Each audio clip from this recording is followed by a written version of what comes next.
किसान का बेटा आज कोरिया के मशहूर के-पॉप बैंड का मेंबर है।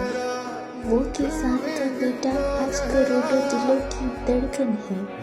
वो किसान का बेटा आज पेरिस के मशहूर ब्रांड का एम्बेसडर है। वो किसान का बेटा आज बहुत सी दिलों की आवाज़ है। वो किसान का बेटा आज बहुत सी बेटियों का फख्र है।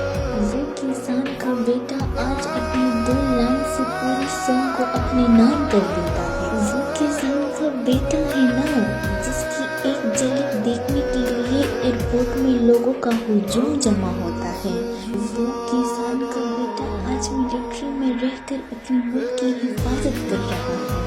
वो किसान का बेटा कोई और नहीं, हमारा गिनती है।